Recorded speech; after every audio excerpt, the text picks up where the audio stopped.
o ser humano tem essa capacidade de querer oferecer opções para Deus que não estavam na lista. Deus fala, eu vou fazer tal coisa contigo. Senhor, mas já que estamos chegando no final de 2025 não aconteceu, também tem esse fulano aqui, né? Quem está solteiro aqui? Solteiro, solteira.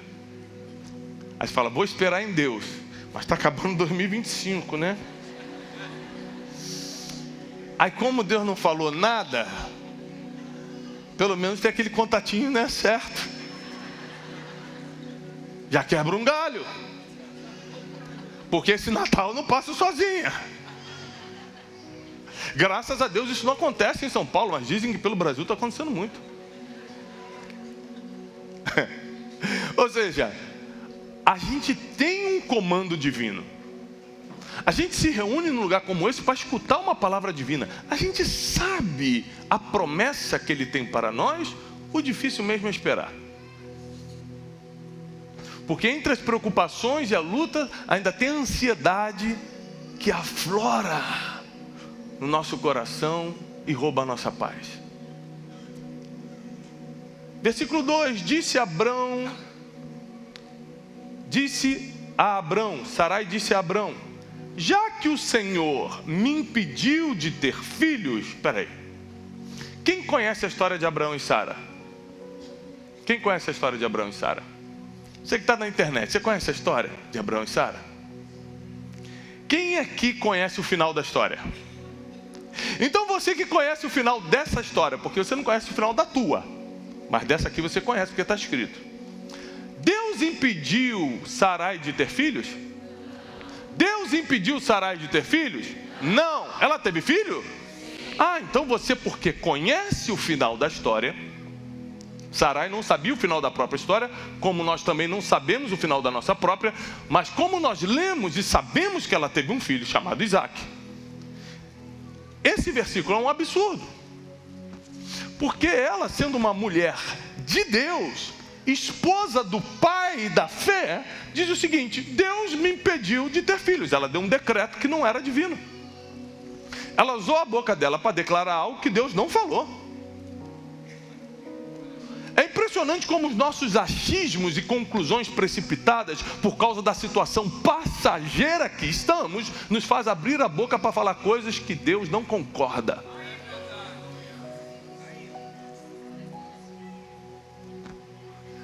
Disse então ela a Abrão, já que o Senhor me impediu de ter filhos, Deus impediu de ter filhos? Não, achismo momentâneo. Você não conhece o final das coisas, então fica muito mais difícil esperar. Então você vai arranjar uma desculpa para fazer o que quer fazer. E a desculpa dela foi, já que o Senhor me pediu de ter filhos, possua minha serva. Talvez eu possa formar uma família através dela. Abraão atendeu a proposta de Sarai. Abraão falou, essa parte é fácil para mim. Não vejo dificuldade alguma. Quando isso aconteceu, já fazia 10 anos que Abrão, seu marido, vivia em Canaã. Foi nessa ocasião que Sarai, sua mulher, lhe entregou sua serva egípcia Agar. Ele possuiu Agar e ela engravidou. Era isso que Sarai queria? Sim ou não? Está escrito, gente. Era isso. Falou assim, toma minha serva para eu tentar formar minha família através dela. Ela vai virar barriga de aluguel, eu pego o filho e crio como se fosse meu. Gente, o ser humano tem uma capacidade de criar planos mirabolantes na sua cabeça que vai ferrar a vida dela, que vai acabar com tudo, que vai roubar a paz para sempre, que vai perturbar a tua mente. E a gente acha que está tendo um super plano. Eu tenho um plano aqui, já que Deus não resolveu, Ele é fiel, né? Mas não resolveu, que o crente, né, espiritualiza até o erro que vai cometer. Deus é fiel, mas eu estou com uma ideia ainda melhor. Por que Abrão não deita com a minha serva? Olha a ideia da mulher. Aí ela fica grávida. E aí eu pego esse filho para criar.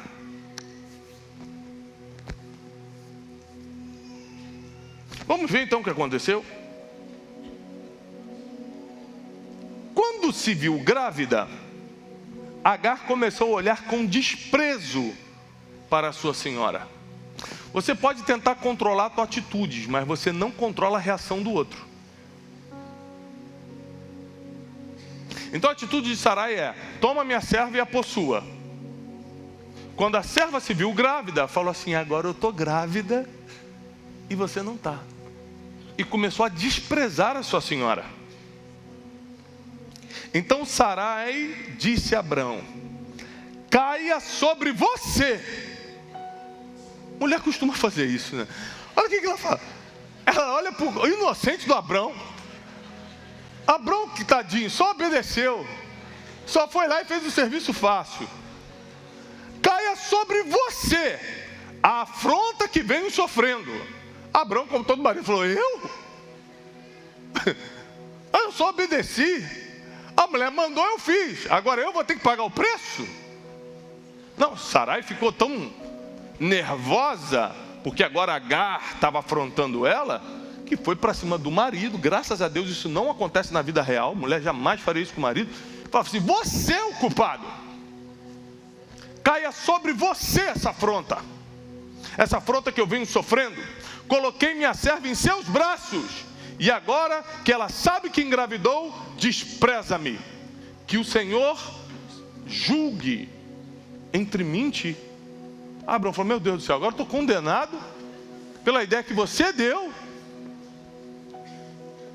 Novamente, remetendo aqui à situação do Éden, a mulher oferece ao marido algo que ele não deveria fazer, o que Eva fez com Adão. A gente sabe que a esposa tem uma influência muito forte nas decisões do marido. Por isso que a Bíblia diz em Provérbios que a mulher sábia edifica a sua casa, mas a louca destrói. Porque na verdade as decisões, direto ou indiretamente, vão ser tomadas pela esposa. Quem entende do que eu estou falando? A gente que é marido, a gente acha que está escolhendo: vou escolher as férias.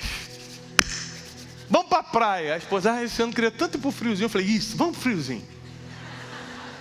É ruim que eu vou brigar, hein? Respondeu, versículo 6, respondeu Abrão a Sarai: sua serva está em suas mãos, faça com ela o que achar melhor. Então Sarai tanto maltratou Agar que acabou fugindo. Olha o problema que Sarai cria. Ele já tinha uma promessa. Deus tinha prometido para Abraão e para Sara que ele seria um pai de multidões. Eles só tinham que fazer algo que a gente odeia fazer, mas tem que fazer, que é esperar com paciência no Senhor. Mas porque a gente não aguenta esperar com paciência no Senhor, principalmente quando parece que está demorando, como se a gente soubesse quantos dias temos. Você pode viver mais 100 anos e está preocupado que ainda não aconteceu o negócio amanhã. E Deus, que já sabe o final da tua história, por isso Ele sabe a hora de mandar e de não enviar também uma provisão ou algo que Ele prometeu. Porque Ele conhece todas as coisas e a gente não. E Sarai então começa a maltratar a mulher que só obedeceu o comando da sua senhora. Então agora, por causa do surto de Sarai, Abraão está sendo acusado, Agar está sofrendo, e como vocês conhecem a história, o menino que vai nascer vai ser expulso de casa. Tantas pessoas vão sofrer pelo surto de uma. É assim que é a vida. Quem é essa mulher? Uma qualquer? Não, uma mulher de Deus. Não pense que vir à igreja, ler a Bíblia, levantar a mão e ter um título, que no mínimo ela tinha de esposa do pai da fé, vai te livrar de decisões ruins que vão gerar consequências terríveis. Não pense. Uma das coisas que a gente mais tem que buscar depois que se converte, passou pelo arrependimento de pecados, abandonou o passado e começou a viver para Deus, uma das coisas que mais a gente tem que buscar é sabedoria. Tem que buscar sabedoria, para você saber decidir, para você saber esperar, saber escolher. Aliás, para quem é nosso aluno e tem segunda-feira disponível, a partir de agosto, todas as segunda-feiras, sem exceção, todas as segunda-feiras, nós vamos fazer a escola de sabedoria lá na Casa de Destino. Todos são convidados, é gratuito. Então só chegue cedo, às 20 horas, toda segunda-feira, 20 horas, tem escola de sabedoria na Casa de Destino. Onde eu vou ensinar toda segunda como você ter sabedoria para várias áreas da sua vida. E Sarai, por falta de sabedoria, toma uma decisão que inferniza a vida de todo mundo. Alguém aqui já foi infernizado pela decisão de alguém? 3, 4 pessoas, o resto? Senhor, o povo está preparado, leva para o céu, está todo mundo bem.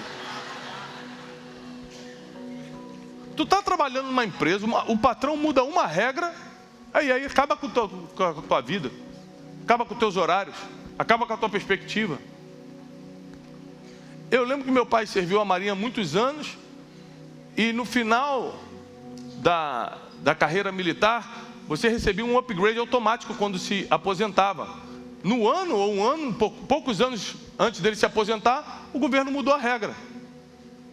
Então ele trabalhou 30 anos esperando o quê? Quando eu me aposento, eu recebo o upgrade para a próxima patente, o governo mudou a regra. Ou seja, alguém muda a regra, quem sofre é você. Quem está entendendo? O marido faz a promessa no altar, 5 anos depois diz que está apaixonado por outra, vai embora e deixa a família com os filhos. Estava tudo certo, estava tudo prometido. Quem mudou a regra? Ele. Quem sofre? Todo mundo.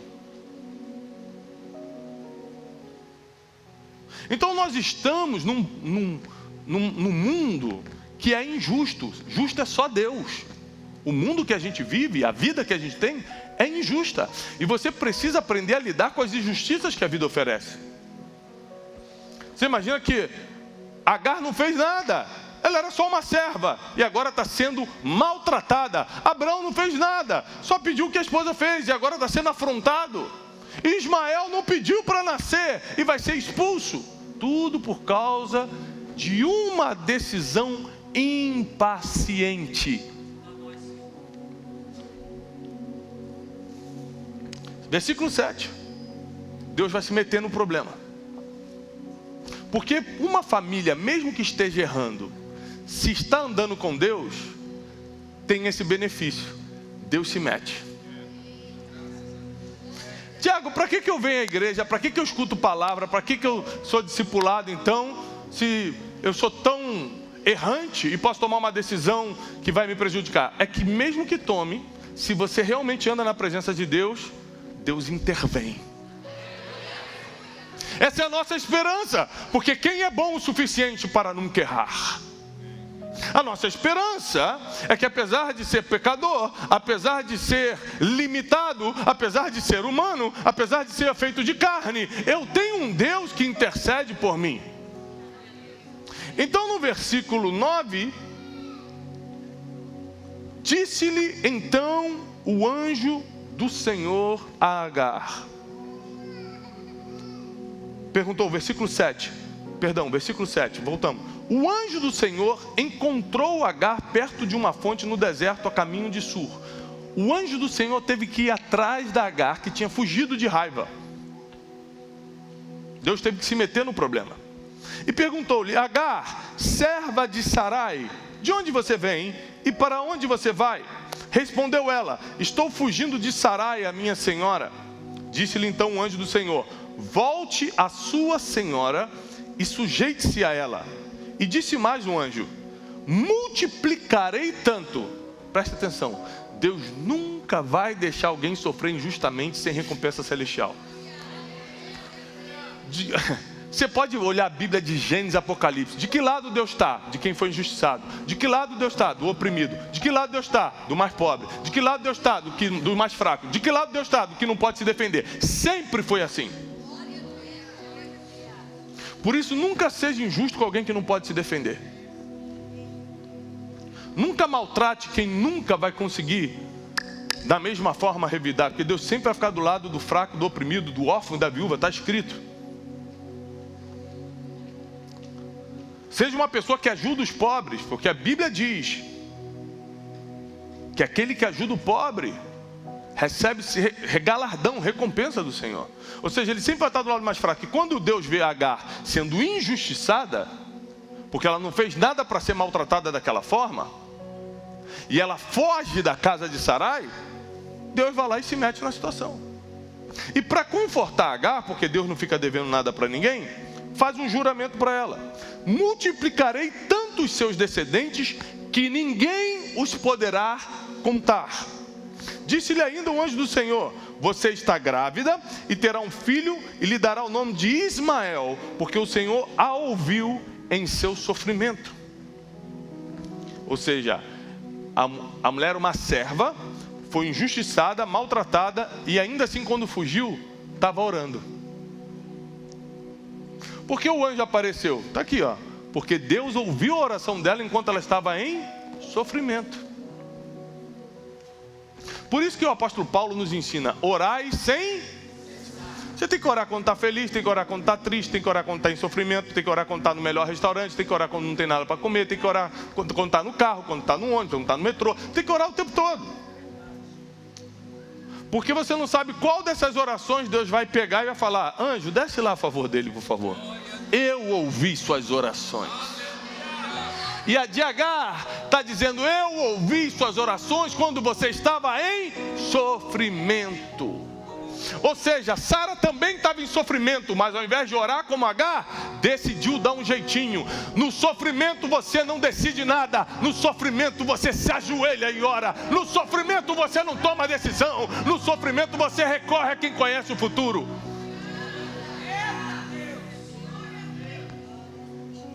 É sempre assim o ser humano. Quer decidir o que não pode prever. Por que você não deixa as decisões na mão de quem sabe o que vai acontecer? Isso é orar, receber a resposta de Deus e esperar com confiança.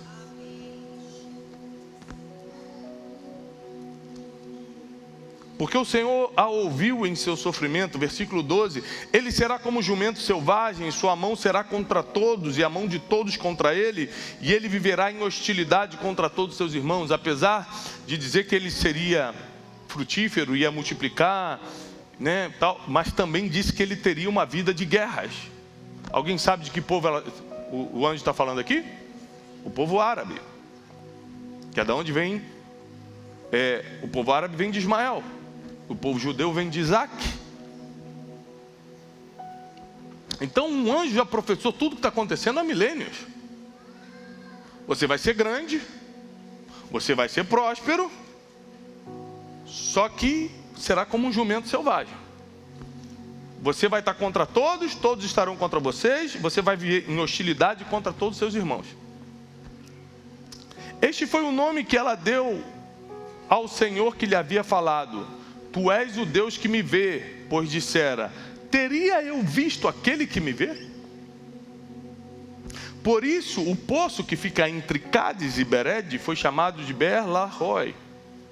Agar teve um filho de Abrão, e este lhe deu o nome de Ismael. Abrão estava com 86 anos de idade quando Agar lhe deu Ismael. E aqui termina o capítulo 16 de Gênesis. Quantos anos tinha Abrão? 86. Para quem aqui entende um pouquinho de Bíblia, com quantos anos Abrão teve Isaac? De 99 para 100. 99 anos, quando Abrão tinha 99 anos, aí já chamava Abrão, Sara ficou grávida. Ou seja, cerca de 13 anos. Cerca de 13 anos separam a pior decisão de uma vida para o melhor momento dela.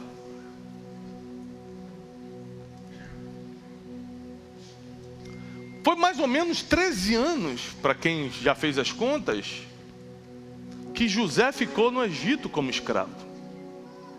Só que ao contrário de Sarai, ele não deu jeitinho, ele só esperou com paciência. Ele é vendido aos 17, Aos 30 ele assume o reino. Ele vira governador do Egito e o homem mais poderoso da época. Ninguém podia comprar ou vender nada na terra inteira sem a permissão de José. Você tem noção do tamanho do poder que José tinha? O ser humano consegue ficar sem comprar relógio, consegue ficar sem comprar celular, consegue ficar sem comprar terno, mas não consegue ficar sem comprar comida. E a única pessoa no mundo que vendia comida se chamava José. Você acha que ele era poderoso ou não? Se o homem que vende o iPhone é um dos mais ricos do mundo, o homem que fundou e a empresa que agora dá sequência é uma das mais poderosas do mundo, vendendo telefone, imagina quem só vende comida. Era esse José. Só que nos 13 anos de silêncio de Deus, nos 13 anos de espera, nos 13 anos em que a paciência lhe foi exigida, ele ficou calado e esperando. E Sarai ficou esperneando. Então cada um colhe a consequência do que faz nos momentos em que Deus fica em silêncio. Vou repetir.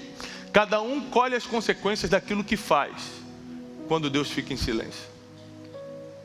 Quando Deus já não está falando do jeito que você queria, da forma que você queria.